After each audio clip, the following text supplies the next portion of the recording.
and I am pleased to have Samuel Nkum Tenkrang. He is coordinator for the Amalgam of Professional Bodies, and he joins me to talk about the latest public lecture we're having, and that comes off on Thursday. Yeah. Good morning. Good morning, sir. You are looking, I've already said it, but I'm saying it officially on Thank on you. air. Right. This is from Nalem. Maybe he has to come to pay. Let's see how that goes. But tell us about this latest public lecture. What went into it? Was the reasoning behind it? Just walk us through what has brought us to this point. Thank you very much, Ben. We've traveled this journey with you and your Joy News team as collaborators. This idea of public lectures, if you like, fronted by professional bodies, right? Started last year. And you know that over the years, professional bodies have been, if you like, on and off. We realized last year that in the public discourse, the space is, so crowded, but we don't hear the voices of professionals. So I think that was the first lecture was in July, and the topic was on neoliberalism. I mean, we know what is happening: public services, privatize, provide safety networks, and that kind of thing. Structural adjustment when it all started and all that. So where are we now? Are we under free markets, and are regulations working? Are there safety networks and all that? That lecture was led by our own Yaon Sako. And then the next one was in August, when the kidney dialysis issues, came up. We had my own friend, Kwame Sapon-Siedu, who is a CDD fellow and a pharmacist for that matter, come and talk about as to whether the Fourth Republic has delivered health dividend that we're all expecting, right? Still expecting. Then come November, we assembled again and then, gave a lecture suggesting that, if possible, all political parties may have to toe one line. And the one line is not to force them to implement one particular agenda, but then there should be a common manifesto, if you like, based on what our own National Development Commission is doing, a statutory body. But then it appears political parties come to power and their governments to a different, development line in terms of agenda altogether. And recently we had the NDPC again launch another 7-year, and you ask yourself, how many times will we go? Whatever. Yes. And then, so we continued. And this year we decided to do at least one lecture every quarterly. Right. So March, we involved the religious leaders as to whether they are also helping, our development. I mean, after the preaching, what next? So that was in March. And this is the second in the series for this year. And we are taking the fight, so to speak, to mindsets revolution. And we have our own dear Akosua Bami, who is coming to speak on the subject. So it's all about trying to get professionals on whom the state has, if you like, committed so much investment. Whether we like it or not, we have all benefited from the largesse of the country as a state. But we have to give something back. Right. And professionals must be seen to be talking or speaking on national issues. That doesn't suggest that, if you are not a professional, you cannot speak on national issues.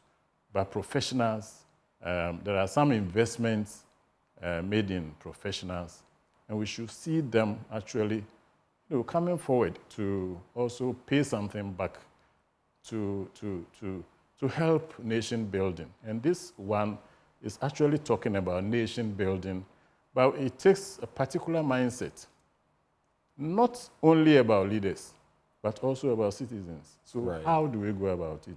And that will be the subject for Akosua Bame to discuss. All right. So the topic again, looking beyond the Fourth Republic towards nation building, the case for a citizen's mindset revolution. So how do we move further towards nation building, and how do we get that citizen's mindset revolution? I've always said that this battle of development is a battle of the mind. And especially when it comes to Africa, where we find ourselves. The mindset, even in our politics, the mindsets are wrong.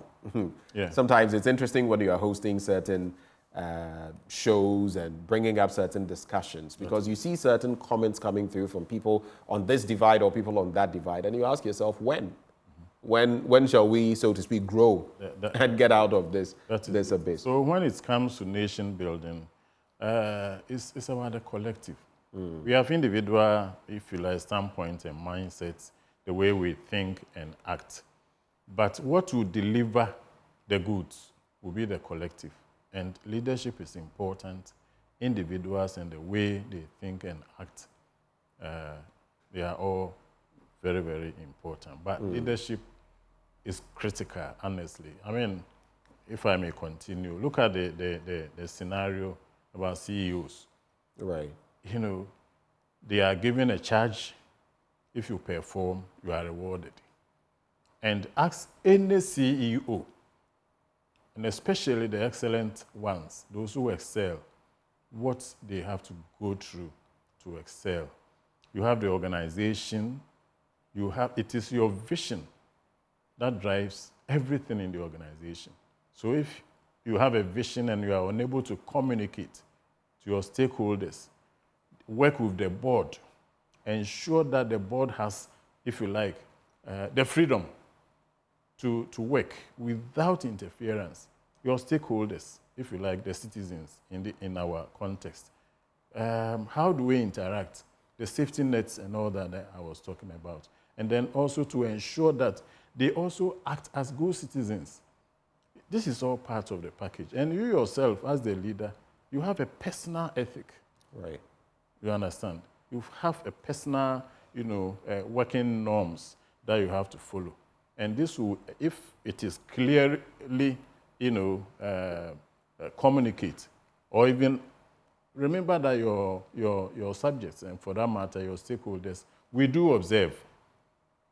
And if they don't register properly, then there will be problems.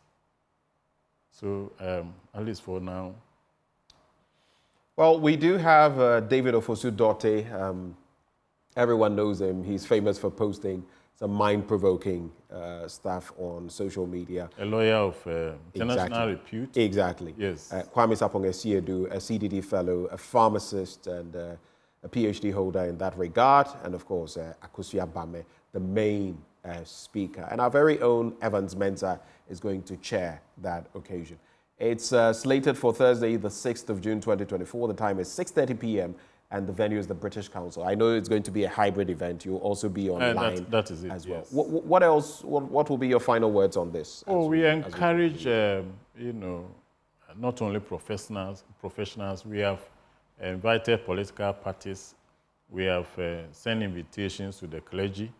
The last program we you remember we invited, field leaders across board. We have done the same thing. And educational institutions should do well to also. These are free lectures, and they provide good case studies for students and examination purposes. And it's amazing when you have to build your skills from every angle, and then so that you can be yourself. And that is what a good citizen must be. You must not be a copycat. Be yourself, be a good citizen, and we all have to work together to build our nation collectively from individual angles. And then, these partisanship and divide and rule, whatever the Constitution is providing, when we have a leader, good citizens who want to behave well, they can behave well. And That is what we are going to talk about. Let's come Let's listen to Akosua and the discussants, and I think we can pick something home. Let's do better for our country, and it starts with us. Samuel Nkum Tenkrang is coordinator for the Amalgam of Professionals. He joined us for a conversation in respect of that public lecture coming your way this Thursday, 6:30 p.m., British Council. It's also going to be virtual. You don't want to miss it. Now, we're going to take a bit of a breather and then return with more on the AM show. But before we do so, let me tell you about the Royal Cozy Hills Hotel, Drapa, Dubai. You have seen the rest. Now it is time to see the best. Take a break from work and take a break from the south. I'm talking about the Royal Cozy Hills Hotel, christened Drapa Dubai. It is the place to relax, rewind, and re-energize. It is away from the stress of the south, and this is what awaits you. An unforgettable safari experience, an amazing array of wildlife, including lions, hippopotamuses, zebras, ostriches, and many others, using our spacious and well-secured game tour vehicles or using quad bikes. 2, water sports such as jet skiing, boat or canoe rides, and even more, various family games to keep you and your families excited every day. They also have great tourist attractions in the Upper West region, including the Mushroom Rocks, Slave Caves, etc., and you'll be going to see them. So escape from the south, escape to the north, escape to the Royal Cozy Hills Hotel, Drapa Dubai as it's called, for an unforgettable safari experience. Just call 0501 694 280 or 0248 844 463 for reservations or further inquiries now. Do stay with us. More conversations coming your way on the AM show.